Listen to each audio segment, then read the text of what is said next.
Welcome to the League of Women Voters Greater Rockford Candidate Forum.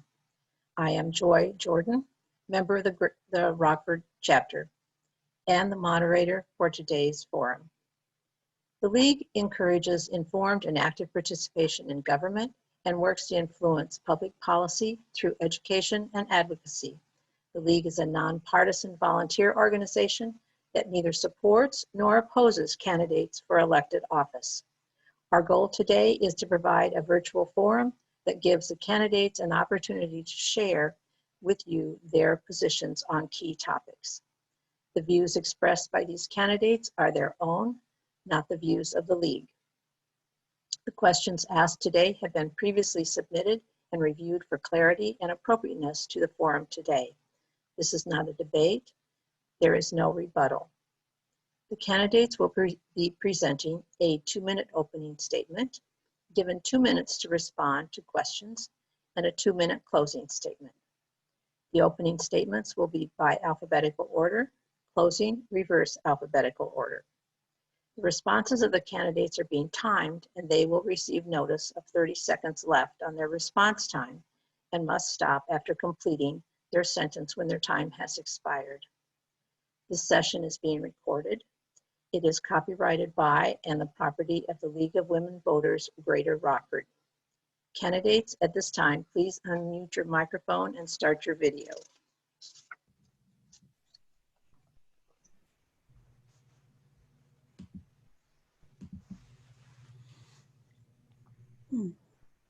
You'll need to start my video.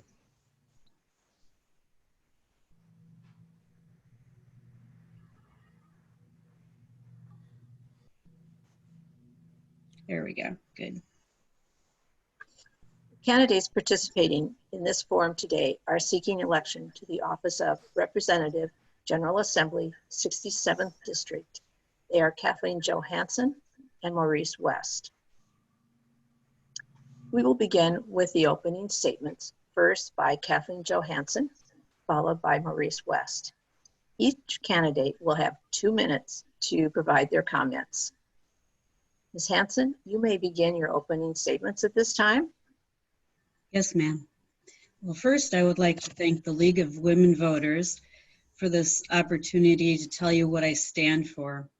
I'm a well-educated single parent and U.S. Army veteran who happens to love my country and my state. I'm running for state representative because I believe that we need change in the state and particularly in the Illinois legislature. Part of the problem in Springfield is the fact that a single party dominates the Illinois government. I would like to share a little bit about myself. I was born and raised in Rockford, Illinois.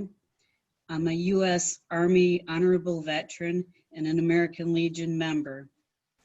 I'm a proud single mom of 2 recently graduated Auburn Knights, and I understand the challenges family face firsthand.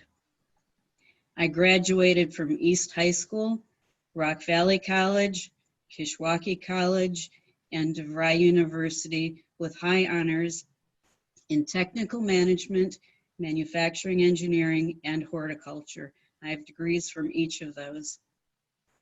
I've worked for a living as a manufacturing engineer and a horticulturist, developing an ability to create positive solutions to support my family. I've received numerous awards and honors, including the Winnebago County Volunteer of the Year Award for 2020. Democrat members of the state of Illinois House, including my opponent, have either stood by or stood silent when it comes to calling for Madigan to step down.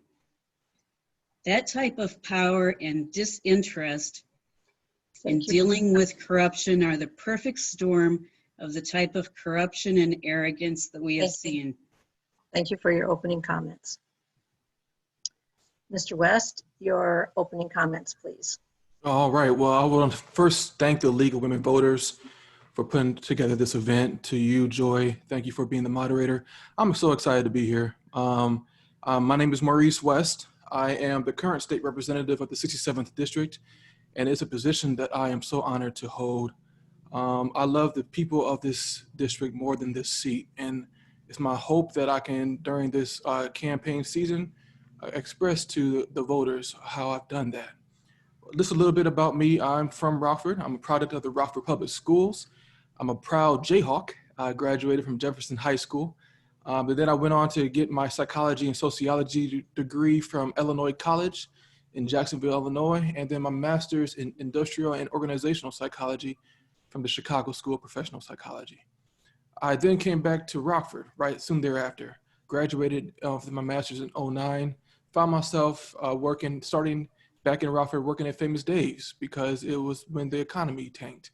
And so I have humble beginnings that I dare not forget about. 2 years ago, I ran on the motto, believe in the power of we. And it's still the mission to this day because we have so much that we can do together. And there's so much that we did during my first term. Together, we brought $1.5 million for training to decrease the skills gap. That's money that went to Rock Valley College. Together, we brought $1.2 million for youth employment and for crime reduction that went to the Park District. Together, we worked to reduce recidivism through events such as the Summit of Hope, where people were able to come together to get all the resources that they need. And this is just the beginning.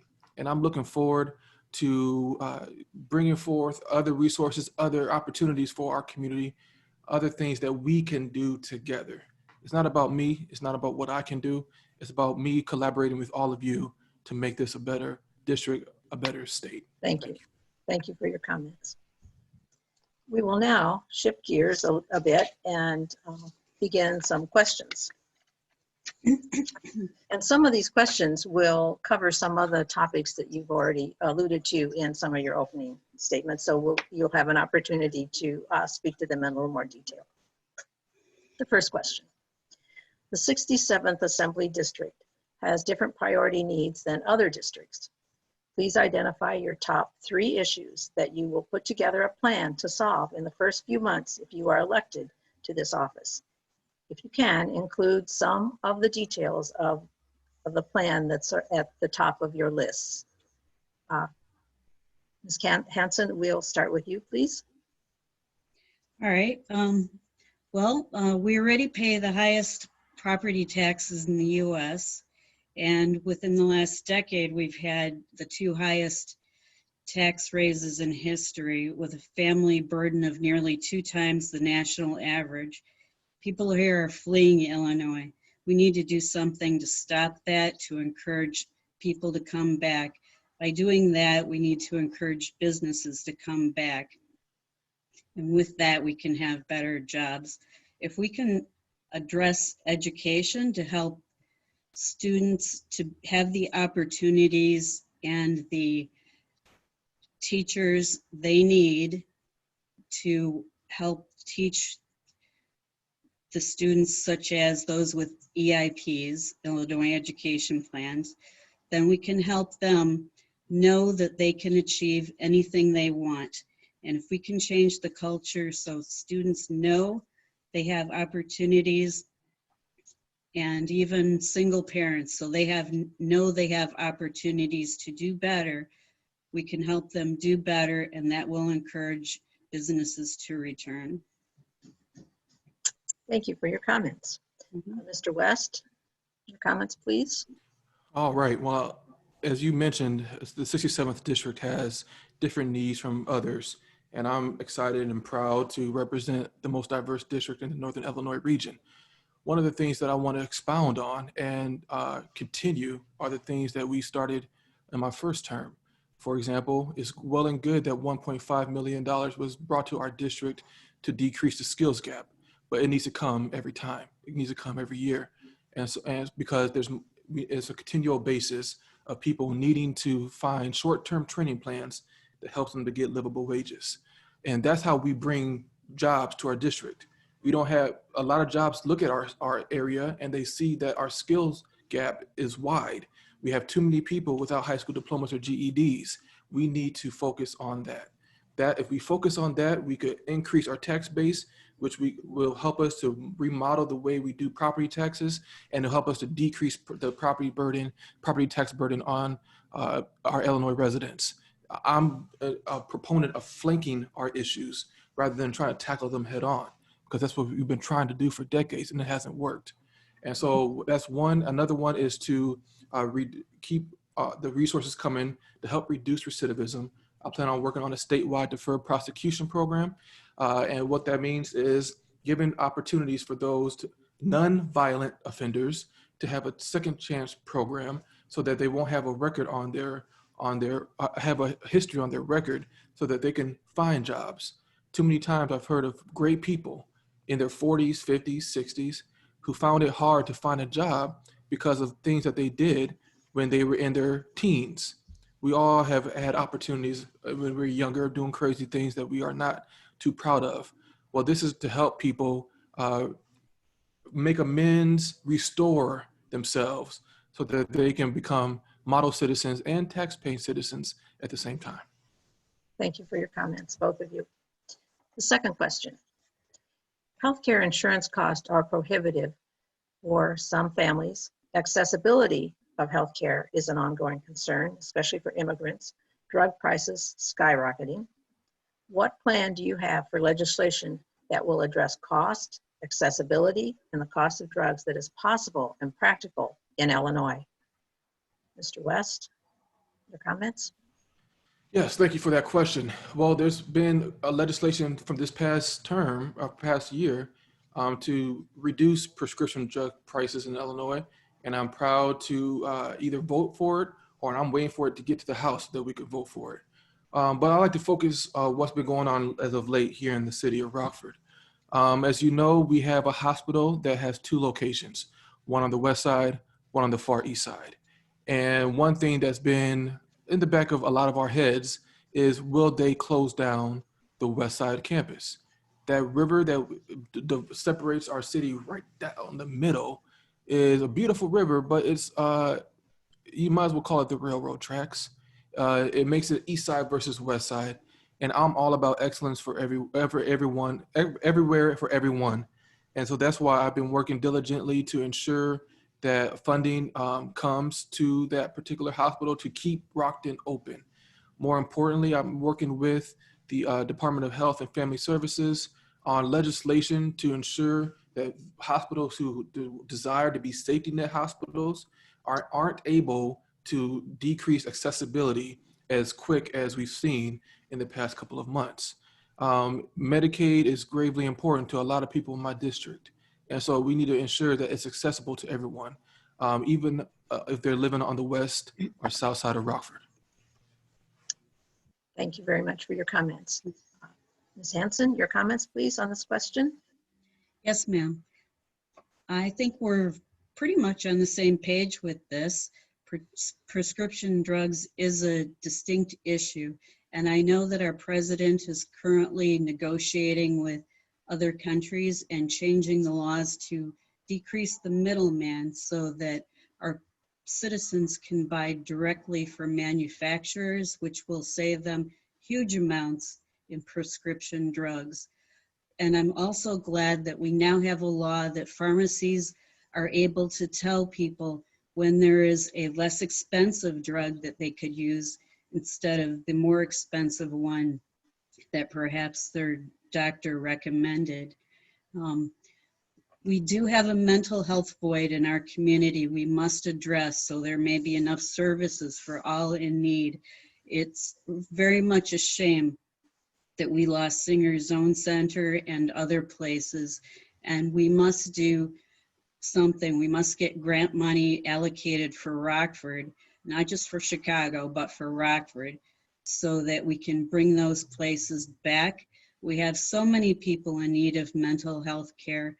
We have a homeless issue because of this. And with COVID, it has increased the problem exponentially. To do this, we must make a favorable environment to hire good staff. We must have the funding from the state, and we have to ensure we pay the doctors on time in a timely fashion and not on pennies to the dollar.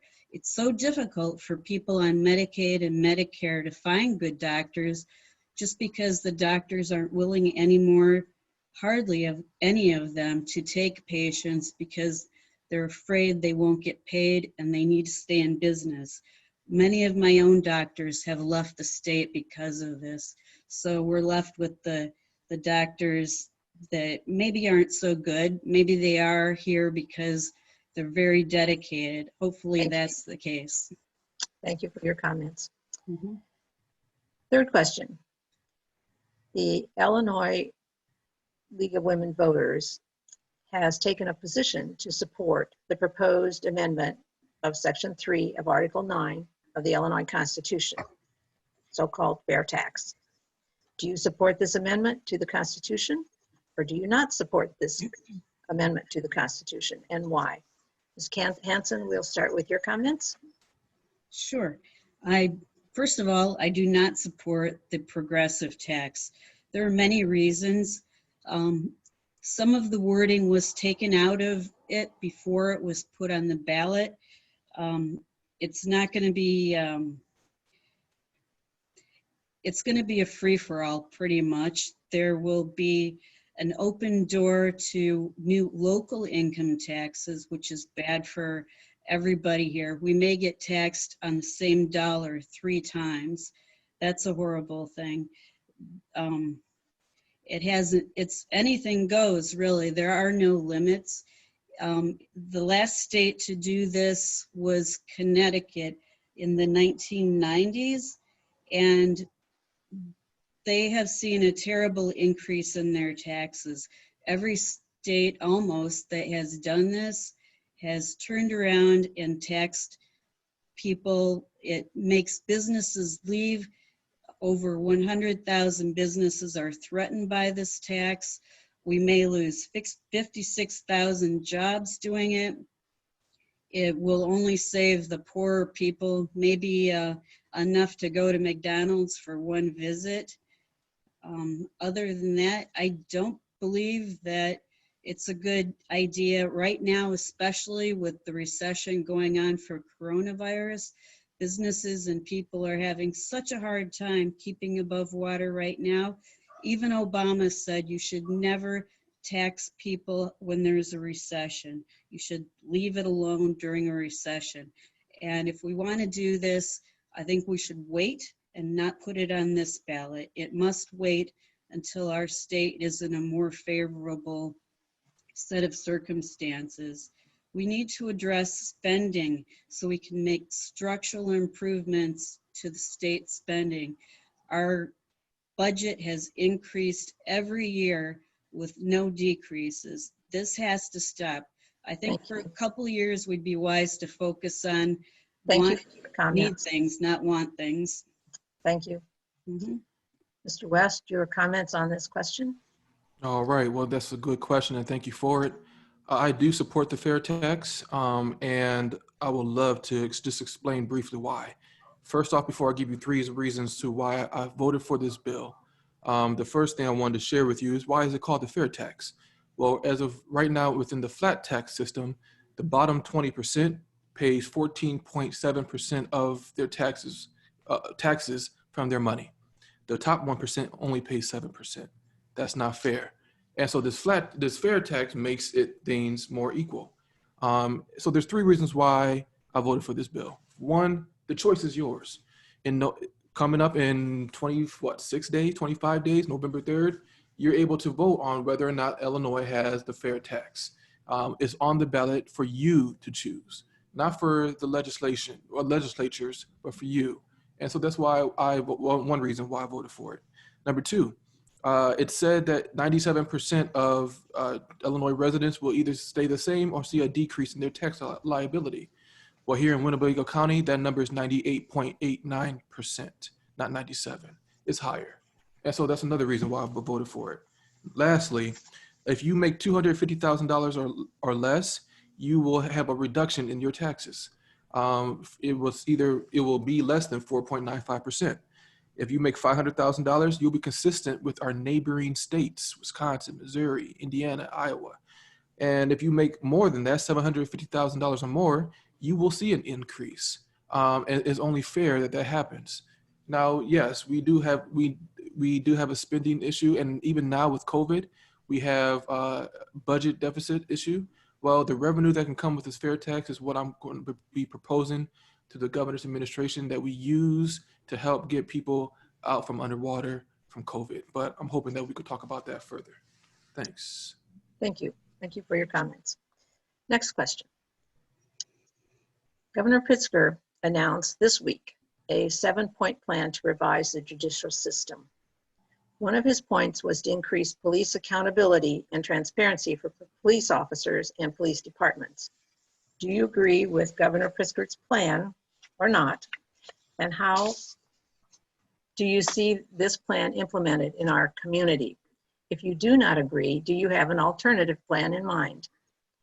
Mr. West, we will begin with you. All right, thank you. I do agree, and not because it's coming from Governor Pritzker or because of the fact that I'm a Democrat and he's a Democrat. It has nothing to do with that. It has everything to do with what I've been speaking about here in the city of Rockford with what's going on here. If you go to mauricewest.com/LWV for League of Women Voters, LWV, I'll show you a video of what I said back in August, focused around community empowerment, empowering our community when it comes to regaining the trust with our law enforcement. One of the biggest things that we need to do is ensure accountability and transparency. For example, I posted about this even last night with the current situations that's going on here in Rockford. We have an investigation that's coming from the Winnebago Boone Integrity Task Force. Well, the community has the right to know who's on task force, what's the deadline and the steps during this process. We understand confidentiality because an investigation is in place. We don't need to know all that information, but we need to be informed on how long it will take, what's your game plan, how far are you in the process, because the community, our law enforcement receives tax-paying dollars. And so we should be able to work together, not against each other. And that's what we're seeing, not just in our city, but throughout our state and our nation. And so I agree that we need accountability and transparency. It's a big step forward towards making amends and healing the relationship between the whole community and our law enforcement officers. Is gravely needed. We do not need any more divisive tactics or any more parades that brings forth dividing messages. We need to come together. Accountability and transparency is one step forward towards that. Thank you. Ms. Hanson, your comments, please. Okay. Well, I'm comfortable with the current system of internal and external reviews. I do not support making disciplinary records public unless by court order. I do support making supervisors accountable for situations like in the one in Minneapolis, where a police officer was allowed to patrol the streets despite 19 issues on his employment file. This was clearly a mismanagement issue when an individual officer with a record like that was allowed to patrol the streets. We have to get rid of the corruption in Illinois and in our local government. One way we can do that is to ask Speaker Madigan to resign. I would like to know if Mr. West would be willing to do that. I know there's another person that is looking to become the speaker, Stephanie Kifowit. She's a Democrat as well. Maurice, would you be willing to support Stephanie and ask Madigan to step down? This is not a debate. You cannot ask him that question. Okay. You can ask him off camera if you want, but not on camera. Okay. All right. So I'm just wondering then if our Democrats would be willing to ask the speaker to step down. I hope they would, so we can get rid of the corruption in Illinois and get back to basics. Thank you for those comments and thoughts. Yes, ma'am. The Illinois Senate established term limits for its leaders in 2017. Do you support term limits for the Speaker and minority leaders of the House? We'll start with you, Ms. Hanson. Yes, I absolutely do. Our Speaker of the House has been in office now for a quarter of a century. I believe he's been Speaker since 1993 or 1996, somewhere in there, except for a brief period of 2 years. And our state has been a state for 200 years. So he's been a Speaker for a quarter of the time we've been a state. And during that time, he has amassed more power than any other governor has ever amassed in the record. He is more powerful than our governor or any other governor.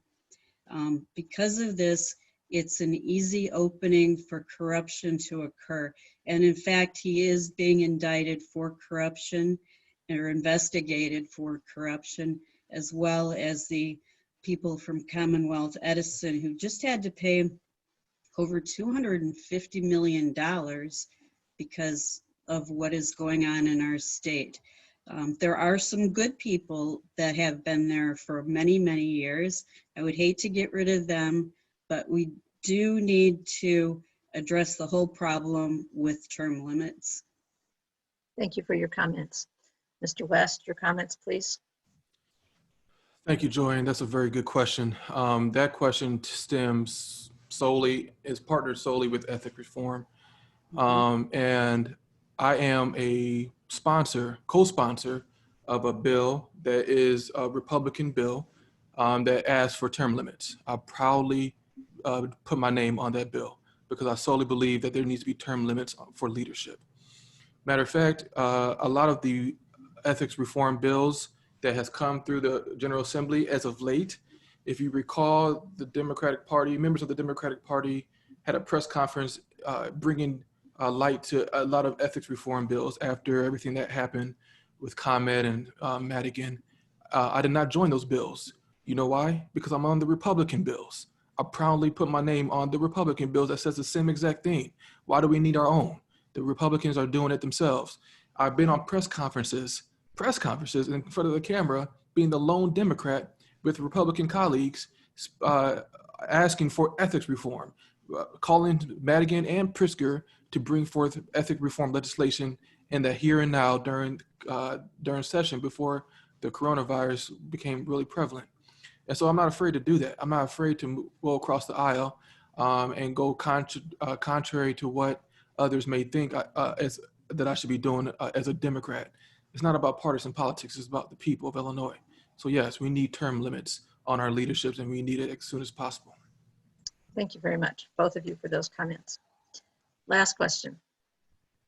Pew Research has identified that 8 out of 10 voters feel the economy is the top major issue in this election cycle. With the pandemic putting so many people out of work and into unemployment, industry and population declining in Rockford, what do you plan to propose for our community to increase the economic stability and stabilize the population? Mr. West, we will start with you. All right. Well, there's nothing I can do when it comes to the federal government.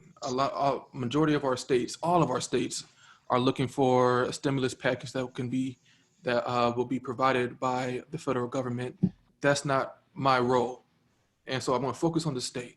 What we can do on the here and now is look at our revenue streams. We need to prioritize our revenue streams. 2 of them that I can think of. Well, 3 of them that I can think of. One is not as prevalent because of the coronavirus, but the fair tax will bring forth some revenue if passed.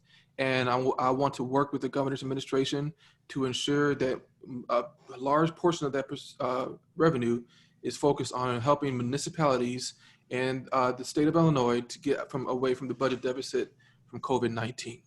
2, one of the revenue streams that has not decreased during this time is cannabis. If you saw the numbers, there was a large large amount of cannabis from last quarter. People are still putting money into that, and we're still getting revenue from that. We need to focus a lot of that revenue, a portion of that revenue as well, to help get us out of the budget deficits that we are in, especially here in the city of Rockford. Last time I talked to Mayor McNamara, we were at $18 million deficit. Most likely it's more. By the time we get out of this, it will be more. It's all hands on deck in terms of any revenue, any way we can take money from over here and put it in the budget, so that we can help our local municipalities, we can help our towns, our counties, we can help our state. So that's what I plan to do as well, come the first day of my second term. Thank you. Ms. Hanson, your comments, please. Sure.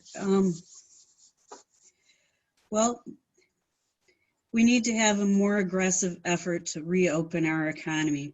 The whole issue has been mishandled from top to bottom.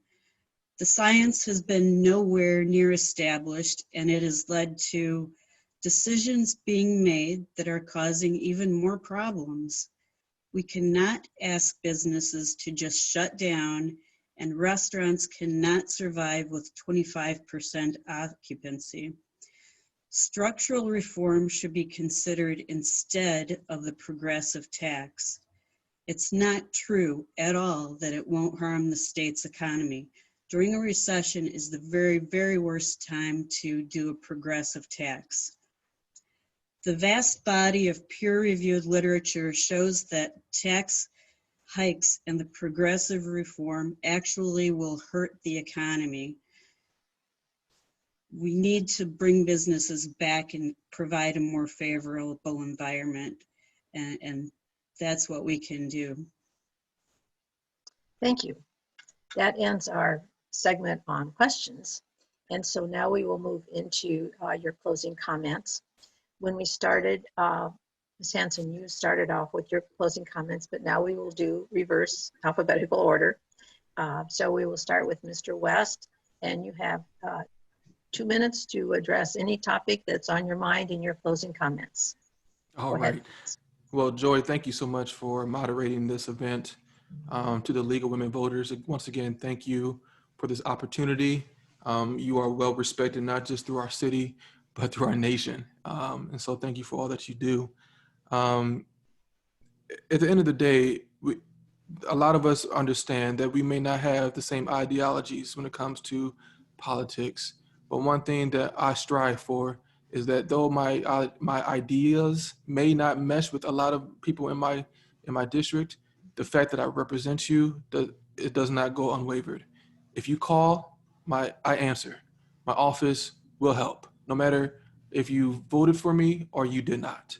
And I'm proud about my constituental services that my office was able to partake in for the district. Since taking office in January 2019, over 1,100 issues and calls have been, and correspondence with constituents have taken place in my office. Over 2,000 times have we either referred you or helped you directly, no matter who you are. And even if our ideas may not mesh, I'm willing to listen. Even if you want to bring me to an event and ask me questions, and I know that we have two different ideas on a topic, I'm willing to come, because I don't work for anyone but you. I have 108,000 bosses, and that's you. So when you call on, I answer. And I'm really excited for what the work that we were able to accomplish my first term. I'm looking forward to more robust ideas my second term, and keep the mission flowing of the fact that I don't want to be a part of a base, or I don't want to just uphold one idea and listen to one idea. I want to listen to everyone. And so if you have any questions about who I am or things I've done, you can go to mauricewest.com, reach out to me. I will answer. I will provide feedback.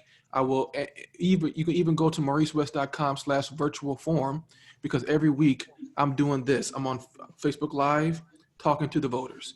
So thank you for everything, and I'm looking forward to talking with you further. Thank you for those comments. Ms. Hanson, you have an opportunity to also share any thoughts that you have. Yes, ma'am, and thank you again so much for putting on this forum. It's a very nice opportunity. So my opponent has voted for the tax and fee hikes, and he supports the move to progressive income tax. He has also voted for more spending and generally supports the entire liberal agenda. We've had these types of policies in Illinois before, and it has resulted in a loss of population and jobs. They have not come back yet. We can't do more of the same things and expect a different outcome. Those in power in Springfield have had us on a path that has led to more debt and lost jobs. To meet your needs, this will become my full-time job, not a part-time job.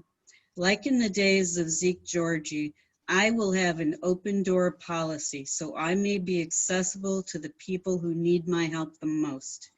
I will work towards untangling the employment mess so people never need to worry about their benefits again.